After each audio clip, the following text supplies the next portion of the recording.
Rachel Calloway rode alone, as she often did, with her bonnet untied and hair loose beneath it. The strands caught the breeze like wheat threads, glinting a pale gold that matched the prairie. She was a rancher's daughter in name, but not in role. Her father's love was the kind of love that worked cattle and counted bushels. It never knew how to settle in the quiet curve of a daughter's heart. She had long since stopped waiting for it to. The saddle creaked under her as she adjusted her weight, her eyes scanning the horizon for the dust trail she needed. Her task had been simple: deliver a letter to the feed post 5 miles east, pick up a tin of coffee and a new bit for one of the mares. She could have sent a ranch hand, but there were days when the sky seemed to call her name, and this was one of them. The weight of being overlooked was lighter out here, where no one was watching her for how she walked since the fire, or if the small scar on her jaw caught the light just right. They said she'd been pretty once. That before the barn fire, the one that took 3 good horses and turned half her cheek into something ridged and pink. She'd been promised to Thomas Dean, the banker's son with the smooth drawl and the white gloves he never dirted. He had kissed her behind the church once, back when her skin was flawless and her eyes held more laughter than grief. But after the fire, he never came again. Said he needed a wife he could be proud to take into town. Said it with his mother standing beside him and the smell of soap on his collar. Rachel never answered him. She had stared straight through him like he was a dry mirage and she had a desert to cross. Now, her world was smaller but quieter, stripped of illusion. She poured herself into helping the ranch hands, stitching linens, running errands. She made up for what her father couldn't see by seeing everyone else. Bandera, the cook with the bad knee, got an extra cushion from her. Elias, who'd lost his hearing in one ear, she always made sure to stand on his good side. And the barn cats, all 7, knew to come to her when storms blew in. As her mare trotted along the dirt path, Rachel closed her eyes briefly and let the wind kiss her lashes. She thought of poetry, one line in particular, written by a woman long dead: "I am half agony, half hope." She didn't know why it lingered. Maybe because that's what living felt like lately. Maybe because the agony was familiar, but the hope still hurt. She was an hour out when she noticed the birds had gone quiet. The rustle in the grass changed. Her mare slowed, ears flicking. Rachel reached instinctively for the rifle slung behind her saddle, but something was wrong. The wind, the weight of it, shifted. Before her fingers closed on the stock, a low cry pierced the stillness. Not human. Not beast. A warning born from another world. 3 shapes erupted from the low brush ahead. The mare reared. Rachel was thrown before she could scream. The sky spun, and the ground came hard and fast, slamming the breath from her lungs. Dirt filled her mouth. Her bonnet tore free. Boots, or were they moccasins, struck the earth beside her. She rolled, tried to scramble, but hands found her. Calloused, quick. Someone barked in a language she didn't know, sharp like stones striking together. Rachel kicked, bit, clawed. She was not the kind of girl to go easy. But she was 1 against 3, and though her spirit was fire, her body was still flesh. They tied her hands with rough-cut leather. One of them yanked her up by the arm, hard enough to send sparks down her spine. She saw faces. Painted, impassive. One of them, the youngest, looked her in the eyes longer than the others. There was no lust there, no rage. Just something calculating, measuring. Another one muttered something low. The one holding her nodded. They mounted quickly, and she was slung over a saddle like a sack of wheat. Her breath knocked loose again. The world became rhythm. Hoofbeats. Shifting sky. Her bonnet lay somewhere behind her, fluttering like a wounded bird in the dust. When they stopped, night had settled. Stars peeked through a sky darker than she'd ever seen. They had crossed a river. She remembered the cold. Now there were tents. Firelight danced like spirits between them. A camp. Comanche, she thought, though her knowledge of such things was poor, shaped by stories half true and fully feared. She was placed near the edge of the camp. Not chained. Not thrown in a cage. But watched. Always watched. Her heart thudded like a caged animal, but she sat straight. She would not cower. Even when a child came up, curious and silent, touching the hem of her dress. even when a woman passed her a gourd of water without meeting her eyes. No one spoke to her in English. No one touched her again. They simply let her exist, under observation, as if waiting to see what kind of creature she was. She didn't cry. Not that night. Not even when the pain from her side turned sharp, blooming under her ribs where the fall had bruised her. She bit the inside of her cheek until she tasted blood. She stared at the flames. Later, she would not know what woke her. A sound. A whisper? A change in the wind? She looked up and saw him. Not the one who'd bound her. Not the youngest, nor the one who led them. This man stood apart. A little older. His braids tied back, his arms crossed. He watched her, but not like the others did. There was a stillness in him. Not emptiness. Stillness. Like the land before a storm. She met his gaze and did not look away. He didn't speak. Just studied her, then turned and walked away. Rachel exhaled slowly. She had survived the first night. Out in the prairie, miles away, her father stood on the porch, gripping the bonnet the ranch hand had brought him. His face was stone, but his knuckles were white. He barked orders. Men mounted up. Guns loaded. Horses snorted into the dark. But Rachel was already far from them. She did not sleep. Not really. She curled against the cold and watched the stars. She wondered if the same stars hung over her mother's grave back near the chapel. Wondered if they watched her now with pity or pride. The fire crackled. Somewhere nearby, someone began to hum. A low sound, slow and mournful. It didn't come from her watchers. It felt older than all of them, like the land itself remembering. Rachel let the sound wrap around her like a threadbare quilt. She did not understand the melody, but she knew longing when she heard it. And in that moment, tucked between two worlds, she closed her eyes. Not in surrender, but in waiting. Because even as the wind had taken her, part of her remained unbroken. A root beneath scorched earth. A seed carried far but not yet lost. And somewhere, though she did not know it yet, a man who had spent his life between two shadows had seen her, not as a prize or a prisoner, but as someone who still looked at the world with unburnt eyes. The fire hissed, and the night grew deeper. The story was only beginning. Rachel woke to the sound of firewood settling, sharp cracks breaking the silence like bones beneath hooves. Smoke clung low to the ground, drifting like breath through the early light. Her limbs ached, her wrists raw where the leather had held. She was lying near a low-burning fire, her back against a rounded rock, a blanket, coarse but warm, draped over her shoulders. Not tight enough to trap, just enough not to freeze. Around her, the Comanche camp had already begun to stir. The women moved like water, carrying bundles, whispering among themselves, never pausing long. Children darted between tents like shadows, some barefoot, some wrapped in hides. The men were fewer, their movements quieter, deliberate. There was no clamor, only rhythm. The beat of a people who did not raise their voices to feel heard. She watched from her place on the edge of things. Not tied, not free. Her presence tolerated, but not welcomed. Her eyes scanned for weapons, for escape, for kindness.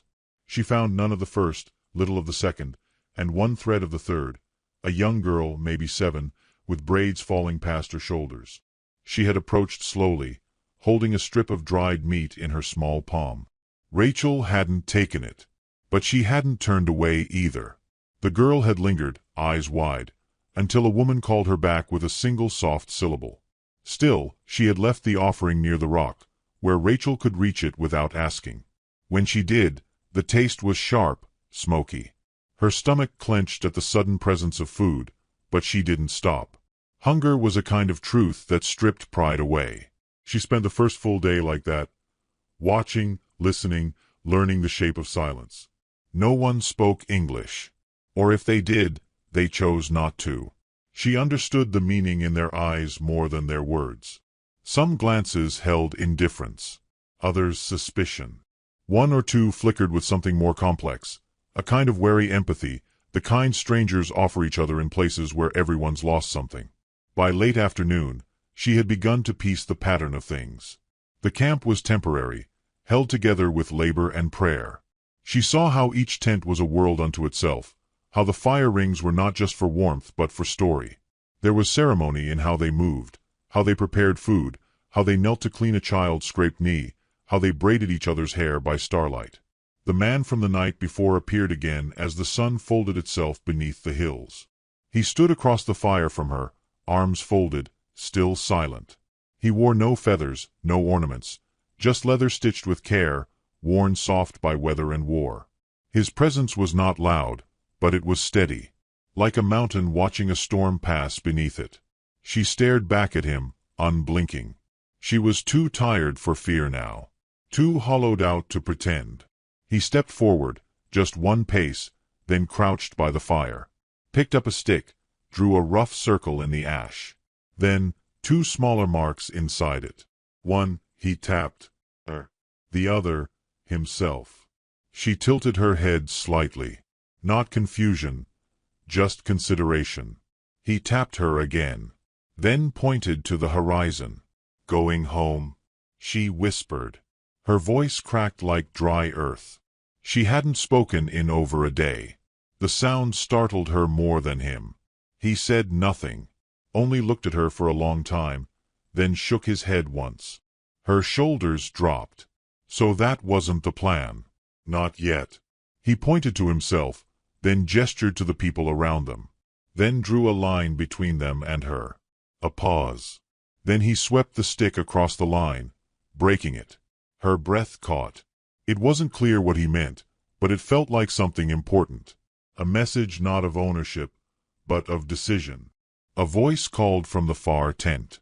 A man's voice, clipped and hard. The silent one rose slowly, glanced back at her, then walked away. His shadow vanished behind the canvas walls.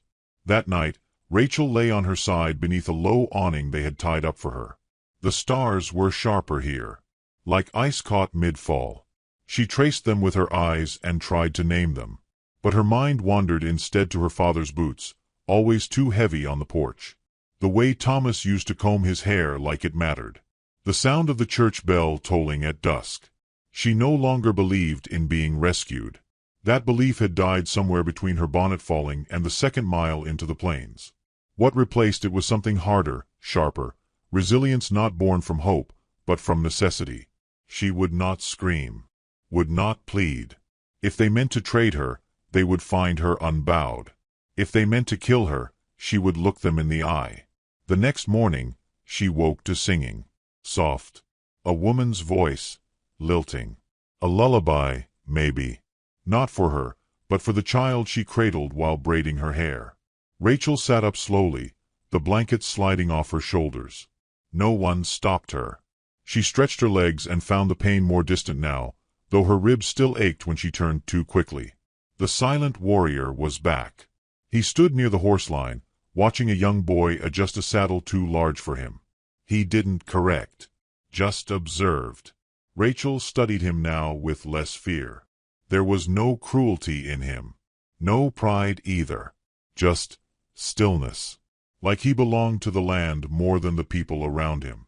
Later that day, she saw him again. This time, he brought her a bowl of water and a small bundle of roots wrapped in cloth. He gestured for her to eat. She hesitated, then took it. Her hands brushed his briefly. His were rough, hers trembling. He spoke one word. Quiet. Careful. Janatu. She blinked. He pointed to his chest. Janatu. Then, to her. She waited. Then said softly, Rachel. His lips moved, shaping it back. Not quite right, but close. She nodded. That was enough. And something shifted between them. It wasn't warmth. Not yet. But recognition. A few days passed. She was allowed to move freely within the edges of the camp. She never crossed the line where the dogs roamed or the weapons were kept. But she was no longer a prisoner. She sat by the women sometimes, watching their hands weave baskets, never interfering. She knelt to help a child pick spilled berries off the dirt. She walked beside the horses when they were led out for water. Always, she felt eyes on her. But they grew softer each day. Janata began to bring her small things. A carved bead, rough but lovely. A sliver of honeycomb. Once, a strip of leather dyed with berries that stained her fingers blue. He never spoke much. But he watched how she reacted. She began to speak to him in English. He answered with nods, gestures, now and then a word or two. His voice was low, never hurried. His eyes never wavered. One evening, she sat beside the fire with a piece of charcoal and began to sketch in the dirt. Her fingers shaped a hawk. Then a woman. Then a line between them. Janatu watched. Then took the charcoal. Drew beside her. A figure standing on a rock. A fire below. A river running between. They stared at their joined drawing. Then, as if they had spoken aloud, he rose and left. Rachel sat alone, firelight brushing her face, and wondered at the way silence could speak louder than words. The way kindness, when it came from someone who owed you nothing, carved itself deeper. She knew she was still not safe. Still not home. But something in her had uncoiled, something not entirely fear, not entirely grief. A space where understanding might grow. And though she had no idea what tomorrow would bring, she knew this. She had not been forgotten. The wind no longer felt cruel. And the man named Janatu was no longer a stranger. He carried the moonlight in the way some men carry knives. Quiet, silver, and full of unspoken edge. Janata moved through the camp like a shadow blessed by fire, never rushed, never loud. There was something sacred in how he passed from space to space, neither commanding nor invisible, simply present.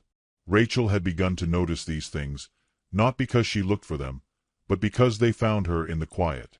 Since their first exchange of names, something had shifted. It was not dramatic, not even clear. But it lingered, like the way dusk slides into night, gradual and inevitable.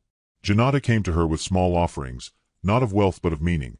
A polished stone shaped like an eye, a scrap of woven thread dyed the color of twilight, a strip of hide with a hawk etched into it. She never asked for these things. She only received them with the reverence they deserved. In return, she gave him what she had, words. He listened, though he rarely answered. She told him of her mare, the one named Dandelion, for how she scattered joy when she galloped.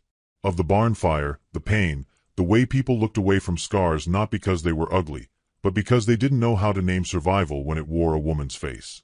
She told him about her mother's lullabies, her father's silence, the boy who left her like a letter unopened.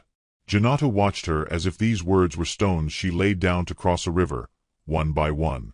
He never pitied her. Instead, one day, he knelt beside her by the edge of a stream. The water was slow, shallow, lined with stones and reeds. In the mud, he drew a figure, small, hunched. Then beside it, another, taller, with arms open. He pointed to the smaller one, then to her. To the open arms, then to himself. She stared, unsure if she understood, but her throat tightened anyway. They walked sometimes, away from the camp but never far. Always within view of others. But the land gave them a sort of privacy, a veil of trees and sky that let things soften between them. Once, they found a fallen tree covered in moss, and she sat while he carved with his knife, careful lines, a hawk mid-flight. His hands, so steady, made her own feel like trembling leaves. He handed her the carving without a word. She held it close for a long moment, then slipped it into the hidden pocket of her dress, near her ribs. But the peace was temporary, fragile as frost. Rachel grew ill in the third week, a fever that came sudden and hot, burning through her bones like wildfire. It started with dizziness, then weakness, then a tremble she couldn't hide. She tried to keep moving, to pretend it was just fatigue. But one morning, her legs buckled, and she collapsed near the fire ring, her head thudding hard against the packed earth. Voices rose. Hands lifted her. The world tilted, then dimmed. When she came to, it was night. The stars blurred above her like distant flares. Her body was wrapped in furs, her forehead damp. She tasted metal and heat. But it wasn't the fire she noticed, it was him. Janata sat beside her, legs folded, eyes closed but not asleep. His hand rested near hers, not touching, but close enough she felt the warmth of it. He didn't speak, but a low hum vibrated in his throat, soft, rhythmic, ancient. A song without language. It steadied her, kept her tethered. She didn't know how many hours he stayed there, but every time she woke, he was still beside her, feeding the fire, adjusting the furs, cooling her brow with water he carried himself. Once, through cracked lips, she whispered his name. He looked at her, and she thought she saw grief in his gaze. Not for her, but from some old memory she'd stirred by nearly vanishing. It clung to him like mist clings to the shoulders of morning trees. She survived. The fever broke with the dawn 2 days later. She woke drenched in sweat, heart thudding like hooves in her chest, but clear. Alive. He wasn't there when she opened her eyes, and for the first time since being taken, she missed someone. She sat up slowly, the pain sharp but bearable. Outside, the camp murmured with life. Cooking fires, laughter, children's footsteps. When he returned later that morning, carrying a bowl of broth and a strip of soft cloth, she whispered, "Thank you." Janatu nodded. Then, softly, said, "You are not weak." It was the first full sentence he'd spoken to her. She looked at him for a long moment, eyes brimming. "No," she answered. "I'm just tired of being strong alone." He gave no reply, but he stayed beside her the rest of the day. That evening, she joined him at the riverbank. Still sore, still wrapped in blankets, but upright. They sat in silence, side by side, as the moon rose silver and whole. He spoke first. "My mother used to say the moon is where the women go when they die, because only something so far away could carry so much light." Rachel turned to look at him. His face was not expressionless, as she'd once believed. It was simply held, like a sealed letter full of meaning, waiting for the right hands. "She died when I was a boy," he said, voice low. "Not in war. In winter. She made sure I lived." He didn't offer more. Didn't need to. Rachel leaned slightly toward him, her shoulder brushing his. They stayed that way as the sky deepened. In the days that followed, the connection between them grew, not hurried, not filled with declarations, but rooted in presence. He began teaching her small things, how to read wind patterns in the grass, how to listen for the chirrup of hidden birds, how to step lightly over pine needles without sound. She soaked it in, eager not just to learn, but to understand the world through his eyes. In turn, she read to him from the scraps of poetry she carried in memory. She told him of Emily Dickinson and lines like "Hope is the thing with feathers." He didn't always grasp the words, but he grasped their weight, and that was enough. They never kissed. Not then. But once, while they were crouched beside a doe that had come near the edge of camp, she turned to him, and his fingers brushed a loose strand of hair behind her ear. The touch was gentle, reverent, as if asking a question without asking. She leaned into it. Then they both looked away. But something had been said between their skin. Still, not all hearts in the camp were softening. One morning, Rachel woke to raised voices. Not angry, not yet, but sharp, clipped. She didn't understand the words, but the tension in the air told her enough. 2 men stood before Janatu. One was older, marked with red paint, feathers braided into his hair. The other was younger, broad, proud. Both looked toward Rachel when they spoke, then back to Janatu. She remained where she was, spine straight, refusing to shrink. Later that day, Janatu approached her with a stiffness in his shoulders. He knelt beside her in the shade and said only, "They say I must choose." Her throat tightened. Choose what? He didn't answer, just looked toward the horizon. The meaning was clear. She was a fracture line, a question mark drawn in a language this land didn't speak easily. She was not of them, and he was beginning to walk a path that did not align with his people's expectations. They were watching him, and he, without words, had already chosen his side. That night, she found a sliver of bark and scratched into it the outline of 2 hands, reaching for one another but not quite touching. She left it beside his sleeping blanket. The next morning, it was gone. In its place, a small stone. etched with a single line. A river, perhaps, or a scar. Time passed differently now. She forgot what day it was. The moon waxed and waned. Her strength returned. So did her questions. Where were they headed? What came next? Would she be traded? Released? Held forever? Janatu said little, but his protectiveness grew more visible. He stood between her and the sharper stares. Walked beside her longer. Once, when a boy threw a stone too close to her feet, he corrected the boy with a firm word, and a warning glance toward the others. She was not one of them. But she was not alone. Then, on a night when the stars burned low and the wind tasted of change, Rachel sat by the fire and asked softly, "Why me?" Janatu didn't look at her right away. Just watched the flames. "Because you do not look away when you're afraid," he said. "And you do not run when you are seen." She breathed in deeply. That was the truest thing anyone had ever said to her. She turned to him.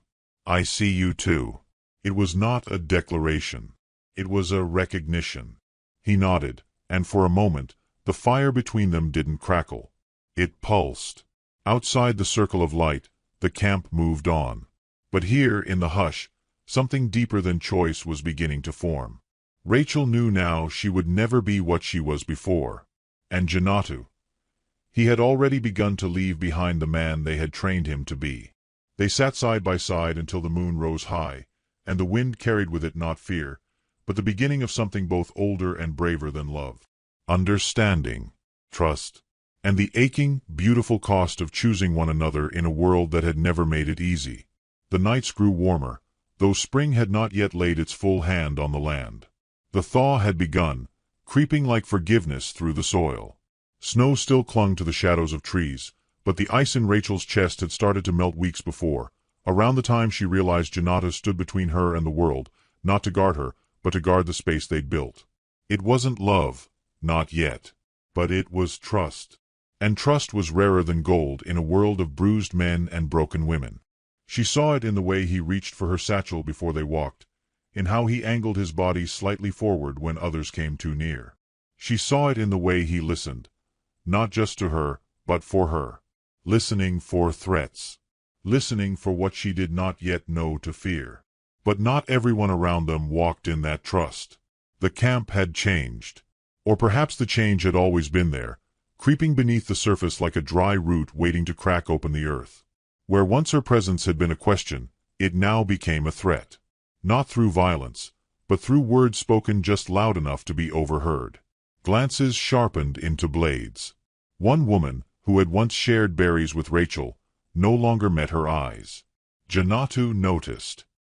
He said little, but his mouth became a line carved into granite. The tension rode on his shoulders like a second skin. One evening, as they sat near the horses, brushing out winter mats, he murmured, "It is time." Rachel paused, fingers buried in the mane of a chestnut gelding. Time for what? He looked past her, to the distant line of trees that edged the horizon. "They say I must give you back." Her breath caught. Back to whom? To the wind. To the white men. To the ones who will come looking. She stood, slowly, wrapping her arms across her chest. "And what do you say?" His jaw worked, but no words came. That silence told her more than language ever could. He was caught between blood and choice. That night, he didn't come to the fire. The next day, 2 men came to her. Not Janatu. Not the elder with the weathered voice who had sometimes nodded as she passed. These were younger, harder. One had a scar slicing his chin in 2 halves. The other wore his disdain like a second set of teeth. They spoke in Comanche, but she understood the tone. She was a stone in the boot, a burden on the trail. The scarred one pointed east, gesturing with a knife, not at her but past her. Then at the camp. Then back again. She didn't flinch. She only met his gaze and turned away. Janata found her by the creek that evening, her dress soaked where she'd washed away the ashes of a long day. He stood across the water, then waded through it without a word. When he reached her, he offered a small strip of leather, wrapped tightly. She uncoiled it. Inside was a pendant, a carved crescent moon, dark wood smoothed by hand. "You carved this?" she asked, voice thin. He nodded. "It's beautiful." His eyes were full of stormlight. "I want you to wear it when you leave." Her breath left her. "You're sending me away?" No, his hands were fists now. "They will. If I stay silent." "Then don't be silent. I already spoke." His voice cracked like dry timber. "Now I must choose." She stepped forward, placing the moon into her pocket. "You already did. The moment you brought me water when no one else would. The moment you watched my fever, not with fear, but with care." He looked at her then, not like a man who wanted to run, but like a man already running, from a world he never chose. That night, they kissed. It was not urgent, not desperate. It was reverent. A breath drawn between lifetimes. Her fingers curled against his chest, feeling the heartbeat of someone who had carried pain not by force, but by silence. She tasted the stories he never told, and he tasted the ones she hadn't dared to speak. But kisses don't build futures, not on land like this. 2 mornings later, Rachel woke before dawn. Something was wrong. The wind had shifted. The dogs were silent. The smoke from the fires climbed too fast into the sky. She dressed quickly, heart beating a rhythm that didn't belong to sleep. Outside, a few figures moved too quickly to be casual. One of them glanced at her and then looked away. Janatu was gone. Panic rose like bile. She turned in a full circle, eyes searching. Then she saw him, near the council tent, standing before the elders. His body was still, but every line of him was braced. She moved closer, not enough to be seen as intrusion, but enough to hear. One voice rose, angry. Another calmer, older. A third, sharp and dismissive. Then Janatu spoke. Only a few words. But she knew what they meant. The way his voice didn't shake, but held. The way his fingers curled into his side, as if to keep from reaching for her. The way he stood when they told him to kneel, and didn't. When it ended, the oldest one nodded, then turned away. Janata walked back toward her slowly, not as a victor, but as someone who had laid something sacred down. "What did you say?" she asked. "I told them I would leave with you. That I would not stay where a woman is treated like property." She blinked. "You're leaving your people?" He didn't answer, just reached for her hand. And that was answer enough. They left before nightfall. No farewell, no blessing. Just a bag of food, a horse, and silence. She didn't cry. Not then. They rode for hours eastward, the sky darkening behind them like a closing book. The land stretched wide and wounded, but the stars above felt new, different, free. That first night, they camped beneath a grove of ash trees. The fire was small, their words few. He sat beside her, not touching, just near. She watched the way his eyes moved with the flames. Thought of the boy he must have been, long before war and exile. "I'm sorry," she whispered. "For what?" "That they made you choose." He looked at her. "They didn't. I chose long ago. When I saw you fall. When I saw you get up." The second day, they rode deeper into the low hills, where the grass turned green and the sky held the promise of spring. Janatu spoke more now. Told her of stories his mother used to tell, of spirits who lived in rivers, of women who could speak to wolves. "You speak to wild things," he said once, quietly. "That is why they fear you." She smiled. "And you?" "I do not fear you." By the third day, the food ran low. By the fourth, the rain came. Cold, steady, relentless. They found shelter beneath an overhang of rock. She shivered, teeth chattering, soaked through. He built a fire with trembling hands. She curled close, no longer worrying about modesty, only warmth. That night, they lay side by side, bodies pressed together beneath a single blanket. Sleep didn't come easily. The world felt too loud. "I dreamed," she murmured. That you were walking ahead of me, and I couldn't follow. Your shadow kept growing longer, and I stayed the same. He shifted, barely. I dreamt, he said, that you lit a fire in a cave, and I followed the smoke. And it smelled like home. Neither said what the dreams meant. They didn't need to. The fifth day brought riders. They heard them before they saw them. Distant thunder, measured and fast. Janata stood, his knife in hand. She grabbed his arm. No, not like this. He looked at her. If they try to take you, they won't, she said. Because I won't let them. It was her father. And 6 men from Callaway Ranch. They rode in hard, stopping a dozen yards away, rifles drawn.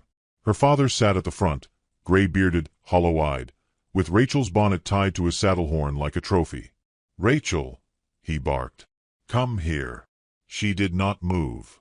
Behind her, Janatu stood like a stone. The wind stilled. "I said come here," her father growled. "You've been taken. No shame in that. But it ends now."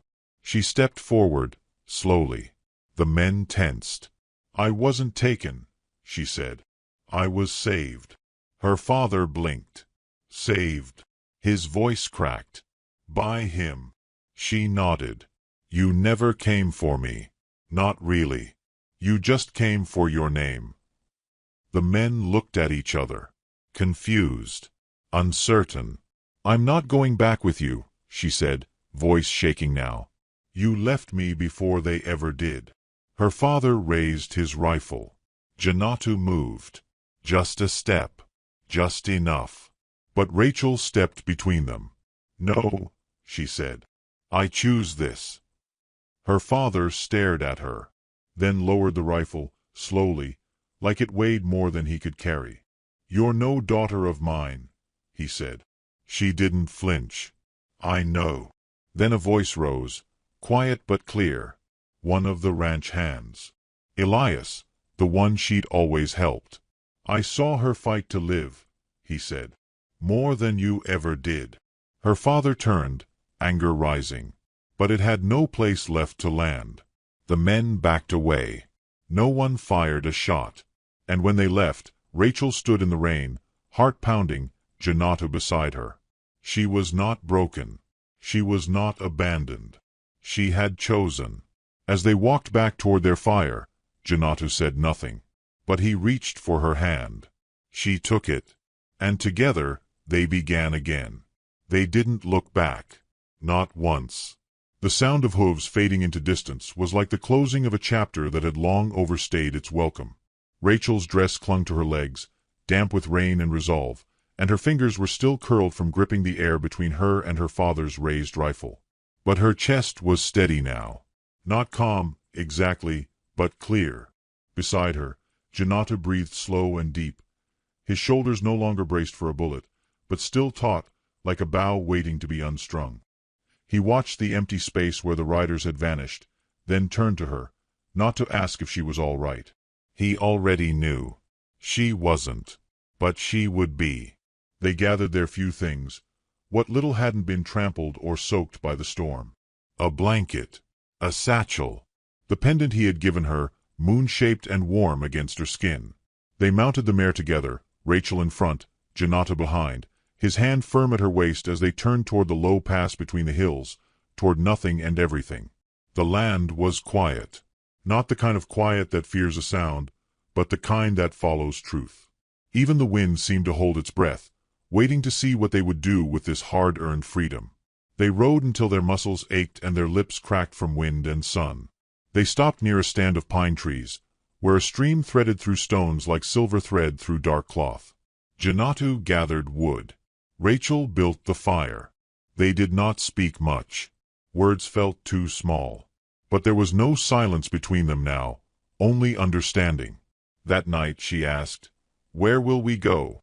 He didn't answer right away. He crouched beside the flames, hands outstretched, the fire painting lines of gold and amber across his skin. When he did speak, it was slow, as if testing the shape of something long unspoken. "There's a valley," he said.